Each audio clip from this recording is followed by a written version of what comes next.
Rengeteg helyen megkóstolhatjuk a cézársalátát a világban és Magyarországon is, de hát nagyon sokszor valami olyasmit kapunk, amin választhatunk, hogy rákot kérünk rá, vagy csirkét, de az eredetihez azért semmi köze.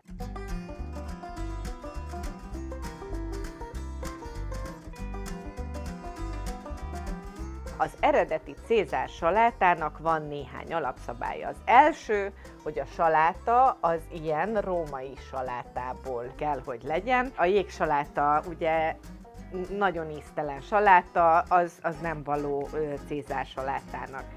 A másik, hogy az öntetben, a majonézes mázban van szardella. A szardella a fő fűszere ennek a majonéznek, és van hozzá egy kis kapribogyó, és természetesen nem akármilyen sajt a végén, hanem parmezán. Nos, hát akkor nézzük, hogy is készül. Én most az eredetit, vagyis a csirkemelleset fogom elkészíteni. Forrósítok egy kis olívaolajat, és tényleg nagyon forró serpenyőbe, amikor már kezd füstölni az olaj, akkor fogom beletenni a csirkemell csíkokat.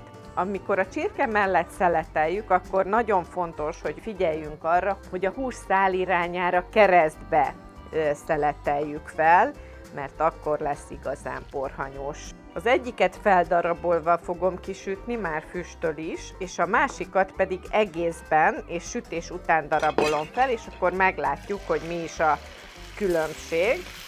Sózzom, utólag is sózhatjuk. Nagyon fontos, hogy tényleg nagyon forró serpenyőben és olajban süssük, mert akkor hirtelen bezárul kívülről a hús, és sokkal szaftosabb marad a csirkemell. Beteszem a másik mellett, és akkor már készítem is ezt a jó kis szardellás majonézt. 2-2 perc oldalanként, nem kell neki több, mikor ilyen vékonyra vágjuk, hogyha egészben sütjük, akkor pedig 4-4 perc, és utána lefedve hagyom azt az egészben sütöttet pihenni.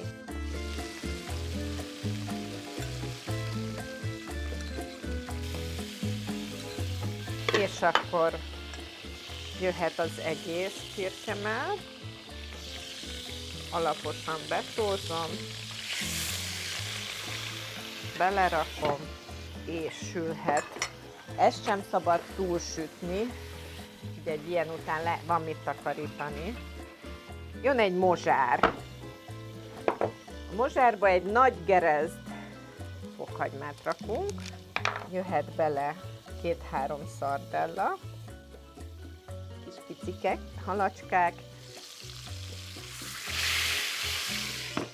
Ezt az egy gerezd fokhagymát a szardellával eldörzsölöm pépesre. Így. Most jön egy fél citromleve, fél deciliter olaj, 2 tojás sárgája. És most a mozsár oldaláról mindenhonnan leoldjuk a fokhagymás szardellát.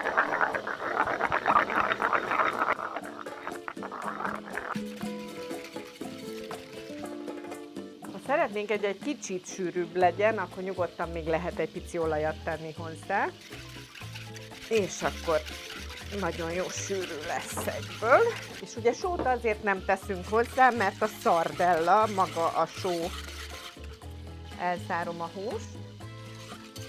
És én nem is szeretném, hogy ennél sűrűbb legyen. Megkóstolom még egy kis borssal, durvára őrölt borssal fűszerezem. Meg vagyunk. Készen van a csirke, azt még egy kicsit pihentetem. Készen van az öntet, a ruhám, és készen van. És akkor most jöhet a kenyér.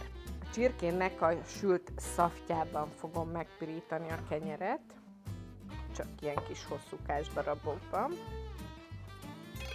Megnézem, hogy ezt a kis darabosat sikerült átsütni, egyet elvágok, a legvastagabbat gyönyörűen átsült 2 perc alatt. Most már, hogy állt, pihent a csirke.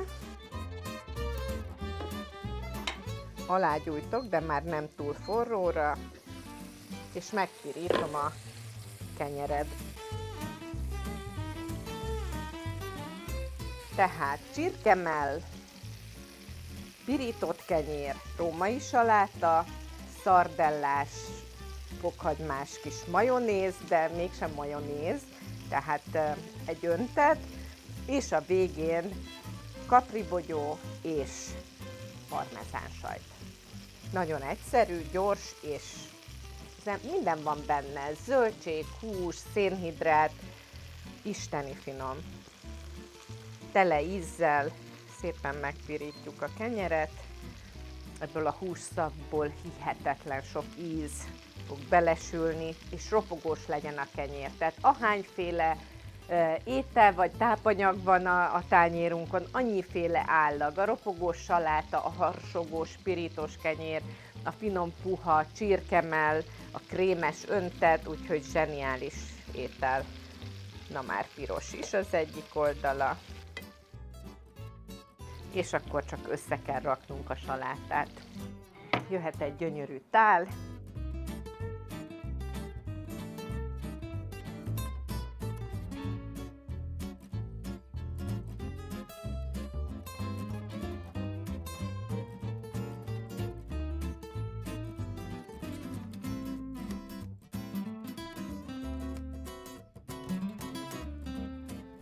Tálalás közben egy minőségellenőrzés. Zseniális.